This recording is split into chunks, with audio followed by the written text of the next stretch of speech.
the United States just walked away from the table. The world's preeminent military superpower has officially refused to sign international restrictions on autonomous weapons. And in Moscow and Beijing, they're celebrating. What America just did may have triggered the most dangerous arms race in human history. One where machines decide who lives and who dies. This is the story of how three superpowers turned artificial intelligence into the ultimate weapon, and why the next war might not require soldiers at all. For decades, science fiction warned us. Terminator war games, Black Mirror. Machines making lethal decisions without human oversight. Okay, but here's the reality. It's not fiction anymore. By 2023, autonomous weapons weren't just theoretical, they were operational. Israel's Harop loitering munition could identify and destroy radar systems completely autonomously. Turkey SSTM Kargu quadcopter reportedly hunted down retreating soldiers in Libya. Using facial recognition, no human was needed to pull the trigger. The technology wasn't coming, it had arrived. But there was a problem. No international law governed these weapons. Enter the Geneva-based Convention on Certain Conventional Weapons, CCW. For nearly a decade, diplomats from over 125 countries debated one critical question. Should we ban or restrict lethal autonomous weapons systems before they proliferate beyond control? The humanitarian coalition was clear.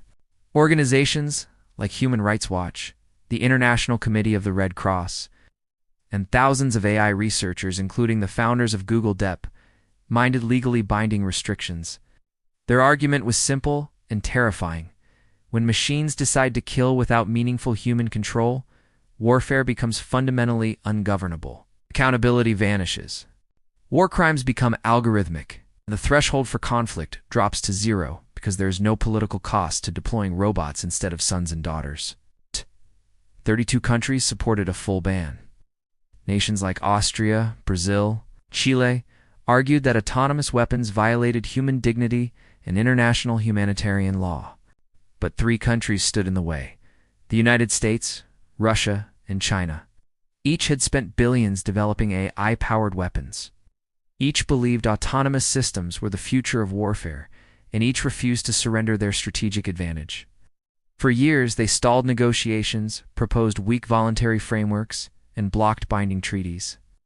Then, in January 2025, everything changed.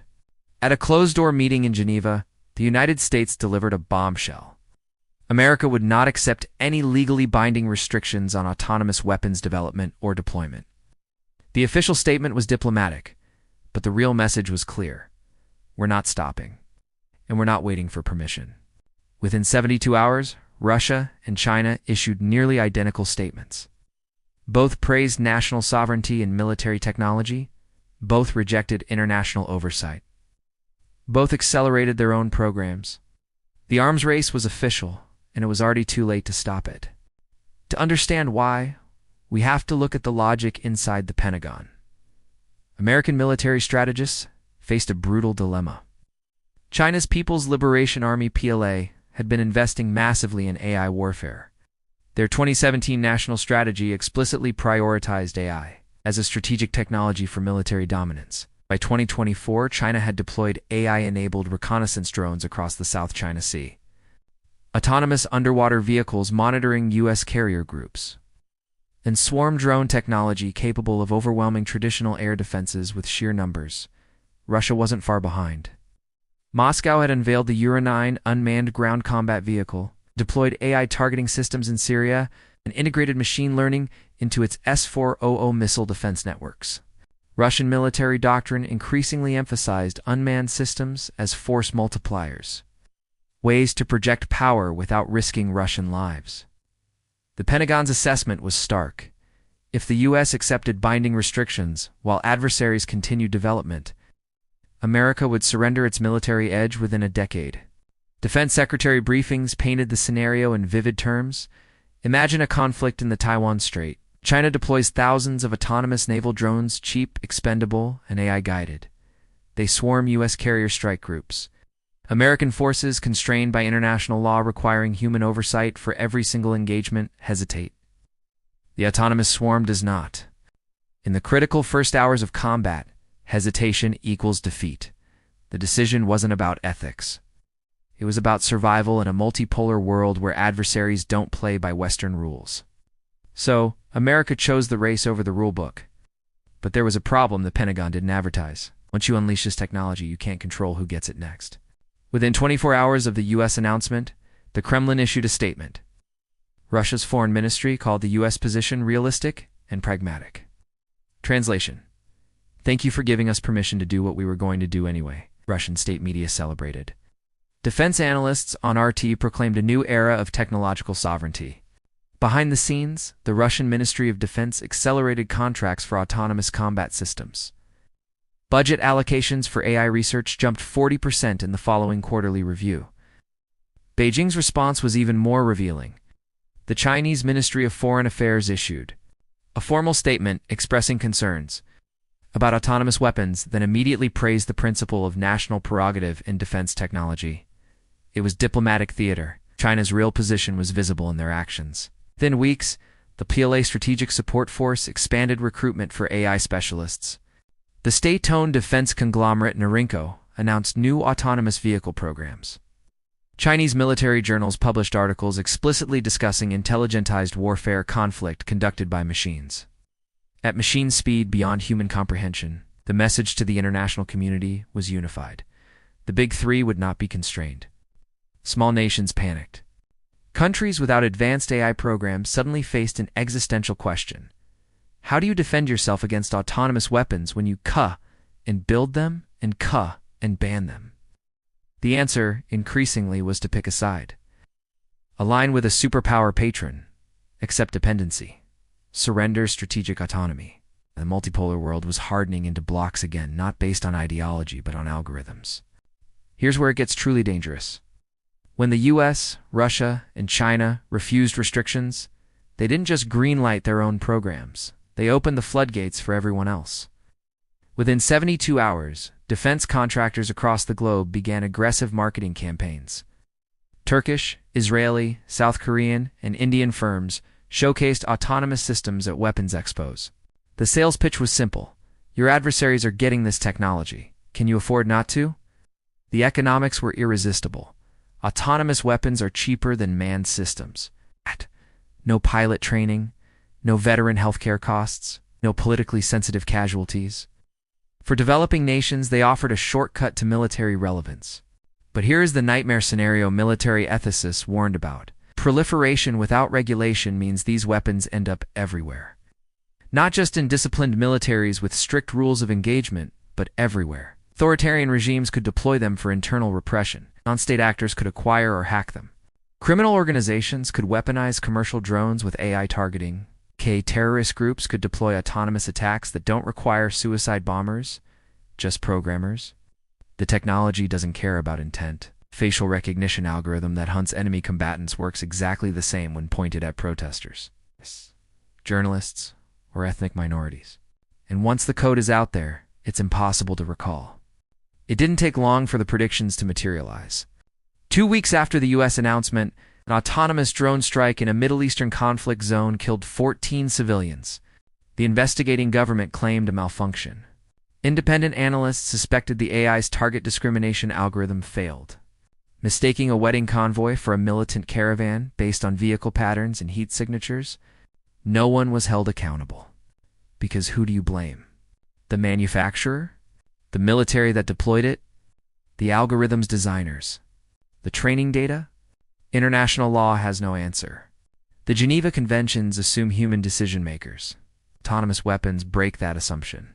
In the South China Sea, a near-miss incident sent shockwaves through the Pentagon. A Chinese autonomous naval drone approached a U.S. destroyer. American commanders faced an impossible decision. Was it reconnaissance, a test, or a prelude to an attack? The drone used unpredictable maneuvering AI-generated patterns designed to confuse human operators. The U.S. crew didn't fire, but the engagement window was mere seconds. If that drone had been armed and hostile, reaction time would have been insufficient for human oversight. The message was chilling. Autonomous systems compress decision-making to machine timescales. Humans become spectators. By the end of the first month, military strategists worldwide confronted an uncomfortable truth. Autonomous weapons fundamentally destabilize deterrence. Traditional deterrence theory relies on rational actors fearing consequences. Nuclear weapons work because leaders know launching them means their own destruction. Conventional warfare has political costs, dead soldiers, public opposition, and international condemnation. Autonomous weapons remove those barriers. If no soldiers die on your side, domestic opposition evaporates. International condemnation remains, but it's abstract. The political cost of conflict approaches zero, which means the threshold for war drops catastrophically. Worse, autonomous systems enable fait accompli strategies. Imagine a power uses autonomous drones to rapidly occupy disputed territory. By the time human decision-makers in a distant capital assess the situation, the occupation is complete. Do you start a war to reverse it, or accept the new reality? Speed becomes dominance, and machines are always faster than humans. The U.S. Indo-Pacific Command ran simulations. In every scenario involving autonomous weapons, conflicts escalated faster with less room for diplomacy. Not because anyone wanted war, but because machines don't negotiate. They optimize. And optimization in warfare means striking first. 3 months in, the economic dimension became impossible to ignore. Global defense spending on AI surged 67% year-over-year. The U.S. alone allocated an additional $12 billion for AI weapons research. China's official figures showed increases exceeding $8 billion. Russia diverted funds from conventional modernization into autonomous programs, but the real story was the dreadnought effect. Middle powers like France, the UK, Japan, and South Korea announced major AI defense initiatives. Regional powers in the Middle East purchased systems from Turkey and Israel. Even small nations allocated disproportionate budgets to acquire basic drone swarm capabilities. The arms industry celebrated. Stock prices for defense contractors specializing in AI soared. Startups with minimal tech received venture capital windfalls. But economists warned of a darker parallel, the pre-World War I naval arms race. When Britain launched the HMS Dreadnought in 1906, it triggered a ruinously expensive competition that destabilized European economies and heightened tensions that eventually exploded in 1914. History was repeating. Nations were bankrupting themselves for weapons they hoped never to use. But once you've spent billions building them, the pressure to justify that investment through deployment becomes irresistible. 6 months after the U.S. refusal, the inevitable happened. An autonomous weapons system malfunctioned during a training exercise in Eastern Europe. A NATO member state deployed an AI-controlled anti-aircraft system near the Russian border. During routine testing, the system misidentified a civilian airliner as a military transport based on altitude and speed parameters. The algorithm executed its programming. It fired. Human operators overrode the command milliseconds before launch, and the missile self-destructed. No one died. But the incident revealed the core danger. Autonomous systems don't understand context. They execute pattern matching, and patterns can be wrong. Russia immediately accused NATO of reckless deployment. NATO scrambled to explain it was an accident, but that raised an even worse question. If your weapons could be trusted in peacetime, how can they be trusted in war? The answer, quietly acknowledged in classified assessments, was that they can't. The AI isn't reliable enough. But the momentum was too powerful to stop.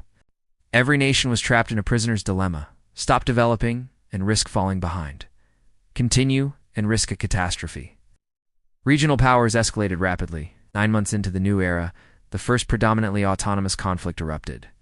A border dispute between 2 regional powers escalated rapidly. Hour 1. Autonomous reconnaissance drones detect military buildup.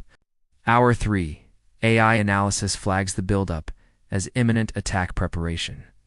Both sides deploy autonomous defensive systems. Hour 5. An autonomous loitering munition crosses the border, possibly due to GPS error. Defensive systems interpret it as a first strike. Hour 6. Automated retaliation protocols engage. Drones and missiles are launched without human authorization. Hour 8. Human commanders regain control and order a ceasefire.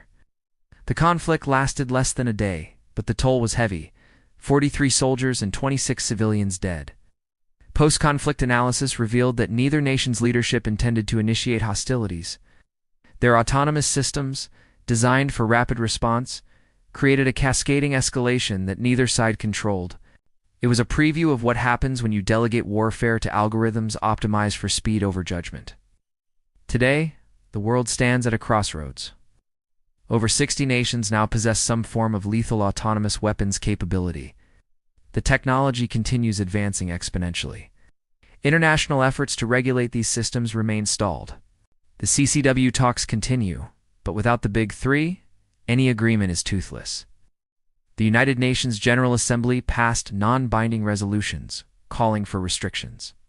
The US, Russia, and China abstained. Meanwhile, the race accelerates. The Pentagon's 2026 budget includes $18 billion for autonomous systems. China's military-civil fusion strategy integrates commercial AI breakthroughs directly into its arsenal. Russia continues to refine its tech in active conflict zones. We are facing a global arms race where machines can kill without human oversight. We are building weapons that reduce the barrier to conflict and risk catastrophic accidents. And we're doing it because each side fears the other will do it first. It's the ultimate prisoner's dilemma, except the prison is the entire planet and the sentence may be irreversible. The optimists argue this will force eventual regulation that a near catastrophe will wake the world up. The pessimists argue we're already past the point of no return. History shows arms races rarely stop until after the war. What do you think will happen next? Can autonomous weapons be controlled? Or have we already lost control? Let us know in the comments below.